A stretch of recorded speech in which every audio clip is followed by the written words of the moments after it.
Hello to the Spike Colony. I know it's been a while since you've heard from us. There are reasons for that. Not a big deal, but just definitely stuff that has kept us from being able to podcast. In the meantime, last week, I was at the Bearded Dragon playing a 1K Winamax, and I got a chance to interview Mike Harris about HFEB stuff, much to the similarity of the last time that we were at Bearded Dragon.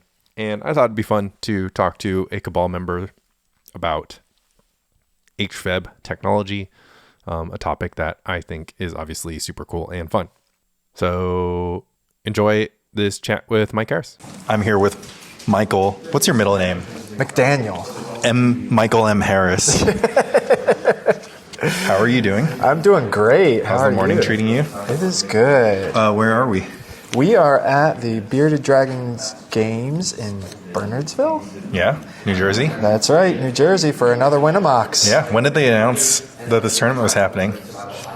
Well, that's a complicated question because there was one last January that got canceled. Yeah, because of snow. Because of the blizzard. And so it got bumped back. What was it, announced like a month ago?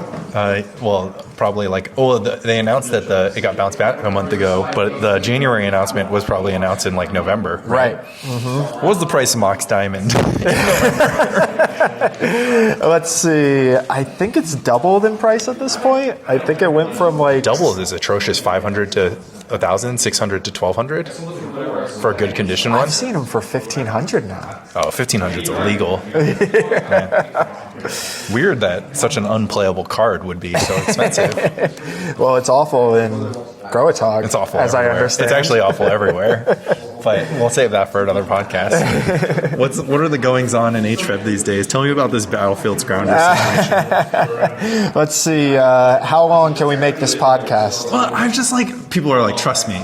If your opponent has these 5 cards and you have these 3 cards, Battlefield Scrounger, you're going to be wishing you had Battlefield Scrounger. And I'm just listen, I think I'm just going to lose to the 5 cards. They're have you ever been facing down a bunch of counter magic and all you have is a Xantid Swarm, a Hermit Druid, and a Survival of the Fittest, and you were thinking, I need a way out of this situation? I'm no, I haven't had that happen to me because that seems insane. I have a Xantid Swarm in play. Surely this is not the best way to solve this problem. Shall I give you the full story on Battlefield Scrounger? I like a little lore. I like a little Cabal talk.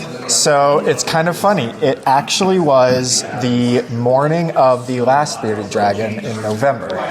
And I was just chatting with the FEB Cabal on the Discord. And I was so...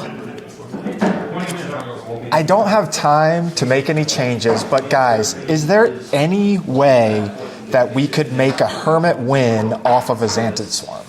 Because for the longest time, it required combat stuff. Yeah. Mm-hmm. And so I just thought there was no way possible. And good old Dunkers got in the lab. McLean Denny. He's just there's probably something with Battlefield Scrounger. So it was kind of tabled for the tournament, and then we got to talking about it, and we started just putting together how would the line work? How would that go? Oh, it does actually work. You can actually use a Battlefield Scrounger to put enough CMC back in your library in order to win with the Devourer Triton. Chroma, heavy spell. Palancron, heavy spell. The Scrounger itself. But here's up to 20. Here's the question. The setup is Xantid Swarm, Hermit Druid, Unearth in hand? Well, so you are correct, yes. Or Shapeshifter in play, of course. Right, exactly. You are correct that, it's basically the same combo. Yeah. It's just the only difference is you're not using the combo. Wait, hold on. Remind me, because here if you have Unearth in hand, Pregnant Pause. Sure. Unearth, Shapeshifter. Shapeshifter is Karmic Guide, but Unearth is underneath, so you have to shuffle away the Unearth. You have to get rid of the Unearth if you're using Unearth in this line, right? No. Oh, okay. I have to go back to the manual then. So what you're doing is you are still doing all the steps up to the Cabal therapy, but you are not getting rid of your Psychotog. You are leaving your Psychotog in play. You have a Psychotog in Your play. Psychotog is what cleans up cleans your graveyard. graveyard. Okay. Mhm, precisely. But you can't have a Psychotog and a Shapeshifter in play at the same time, right? Because you have, because the Shapeshifter is the Karmic Guide and the Karmic Guide gets the Psycho. Oh yeah. That's actually quite straightforward. Right. Go head over to the guide. You can find it in Phil's Compendium of Primers. I've decided that if you need a primer, you should go to Phil's Primer Compendium because he does a good job of keeping that. And that is, of course, at http://premodern.guide. Okay, so we solved the problem. We have Xanadu Swarm. We've got Hermit Druid. We've got Unearth. So the next question was, so is this just a sideboard card for only when we have Xanadu Swarm? Yeah, and then they're like, well, actually, we can do 10 other things, right? Exactly. Then we started playing it and we started realizing, oh my god, like, this is a free Crows and Reclamation. Right, yeah. Yes. Okay. And we were like, this is basically, so here's the thing I've long said about HFEB. It is not as complicated as people think. Right. People see it and they think like, oh, this insane combo deck where you have to know all these lines. It's like, sure, when the games get weird, you have to come up with really crazy things on the fly. No. Actually, what it is stop stepping on these rakes and you'll be fine. Exactly. Look, there's a lot of rakes to step on. Right. But once you learn to not step on the rakes, you'll be okay. Right, exactly. So once you will step on every rake at least one time because there's so many of them. Now here's the thing. Battlefield Scrounger does make it that complicated. Yeah. It takes the deck and it makes it basically pattern rector complexity. Sure. So a lot of people in the beginning, myself included, were like, I think I'm just going to put it in the sideboard just because I don't think I have the brain I'm not ready for this card. Yeah, and you're not allowed to consult notes during a game. So. And the more you play with it, the more you start to kind of figure these things out. Yeah. So now you actually have to practice, unfortunately. Yeah, I have to practice my own deck again. What's has a bigger positive effect on your win rate? The presence of Battlefield Scrounger or the presence of Animate Dead? So do you know the Animate Dead story? No. Tell me the Animate Dead story. So this was also prior to a Bearded Dragon tournament. Yeah, well, you live in New Jersey. It's right. So basically it started as everyone in the FEB Cabal and everyone who comes to HFEB asks the same question. How do you beat Sly? I cannot beat this deck. Right. It seems impossible. So I have run that matchup so many times and over again. Like, I'm like, guys, what are you not getting about this? Like, it's not that hard of a matchup post-board. The best card in your deck after survival. You're only going to win through survival. Right. You're not going to win with a... Don't try, yeah. Right. You're only going to win through survival. The best card after survival is the Unearth, because that allows you to save 2 mana by not having to hardcast it. It allows you to use the Shapeshifter to search for another creature rather than having to have it in your hand, cast from your hand. Right. So that saves you a mana by you don't have to search for another creature. So you just wanted 5 Unearths. And then you're like, wait a second. So exactly. I wanted 5 Unearths, and I was like, I'm definitely not playing Reanimate, because even if it's a bolt to the face, that's still a free bolt. Yeah, it'll kill you, yeah.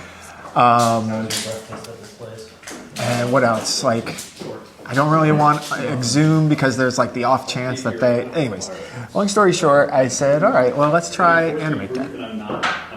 And so it was initially just going to be that. Just going to be more Unearths for the Sly matchup. And then we realized the interaction with Karmic Guide. Right. And that it makes it so the Karmic Guide does not have to be on top of it can just be anywhere. Right. Yeah. So, this was thick of the tide days, so mono blue was a huge matchup that we had to deal with. So this allowed us to multiple therapy activate. Right, to get your combo through. Exactly. Yeah. After activating the Hermit, or multiple therapy cast, then you animate dead, and then you're golden. If you can triple therapy a dreadnought deck, Blue deck is like, I'll take Chain of Vapor, Mana Leak, and Counterspell, please, and thank you. Exactly. Yeah. So we kind of realized, like, oh my god, this is great for that. We've since tempered back a little bit. Like, there was initial excitement of right. And then you're like, actually, this doesn't change anything. Well, it doesn't happen that often. How can we ever lose? Yeah. Oh, well, yeah, you could still lose easily. Yeah. It's like, that will just counter every other spell. Right. Well, also, the thing that really pissed me off was when I realized both Stifle and Annul are 1 blue counter spells for animate. That's all the anime. Okay. Interesting. So it's like, it doesn't matter how many therapies you have, the likelihood that they can, gush off of it or something and find a Stifle, find a Annul. You can't therapy away every single card. Right. If they're sitting there with 7 cards, you could still be in trouble. Exactly. But it is still a very good as a 1-up in the case of, okay, I have to therapy. Yeah. I'm just going to shuffle back the 1 animate. Yeah. So what is the pitch on HFEB in contrast to the bucket of breakfast decks, those being like Angry Ghoul and Cephalid Breakfast, or the bucket of survival decks that are like good, right? So like just elves, I suppose. You get both, which is nice. Is it like, like, what am I missing here? Is it really just pizza and ice cream? Like, we got both, or is there something that's happening? You kind of don't actually. Yeah, you're really not a survival mid-range deck. Classic Feb can play that way, right? Because Classic Feb has room for all those utility creatures. Yeah, we only really have some in the board, so it does use survival, but it uses it for a very different. Because that's what I ran into, where I was just like, I never want to use this stupid survival. Because I was just like, it costs 1 trillion mana, and and most of the time I just use it to get hermits. Because I was just like, this is a shorter distance between me and winning the game. Not necessarily, Is Mike just coming today, or is he busy? Michael J. What is he up to? Personal stuff. I just want to check real quick. Does everybody have their deck lists already written out? Or, all right. Mine was emailed. Yeah. So basically, to wrap up, it's Long not HFEB. It's not that. It is a combo deck, and it is, in my opinion, the strongest combo deck because you have the least amount of dead matchups. Right. Okay. And you have 4 Cabal Therapy. You're like the only combo deck. Well, I mean, other Hermit decks would have a lot of Cabal Therapy, but like Cabal Therapy is really good for combo decks. Precisely. Yeah. I like it. I need to ask a rules question about Battlefield Scrounger you're going to the confirm? judge. I wonder which question that is. What the enforcement is going to be. Exactly. Please let me know what we find out. Mike Harris, Michael M. Harris. I hope to see you Always in the a finals pleasure. again. Yeah. Well, I hope to see you in the final round of Swiss, and then we'll see each other in the finals. Right. We got to draw in. Yeah. As always. All right. Flash forward to the end of the tournament. Congrats to Dave Kaplan, winner of a Mox Diamond, playing regular Phyrexian Dreadnought deck with no AKs, all 4 impulses and dazes and stuff. Just classic old. Played Dreadnought well. Know how to pick your spots. Kaplan style, hard to beat when he's on a heater. My tournament was pretty good. I beat Stiflenaut in round 1. I beat Enchantress in round 2, and I beat HFEB in round 3. Friend Taylor Holland 2-0'd all of those, and then was dispatched by Goblins in the first round of top 8. Maybe got a little unlucky, maybe a bad matchup. Hard to say. I was, of course, playing Moxless Grotog. I was playing a little bit of technology. Not going to talk too loudly about that, but if you're so curious, you can, of course, find out in the Spike Colony Discord, which you can access with a small donation to the coffee page. Other than that, you'll find out after LobsterCon, but of course, I am hyped on Moxless Grotog and all things. You can also, of course, check out my YouTube in the meantime. The intervening circumstances have not stopped me from publishing a ton of YouTube videos the last few weeks. Really enjoying the MTGO leagues and really enjoying brewing without Mox in a bunch of decks and brewing with Lightning Angel. And of course, taking some more stabs at stumbling through HFEB lines without doing any study beforehand. So as always, thanks for listening and thanks for hanging out with us. I'm going to be in Europe for the next 10 days. So there won't be many Spike Colony episode updates for the next 10 days. But after that, we'll get back on the saddle to give you all your LobsterCon preview content. So be sure to watch out for that. Love, Spike Colony.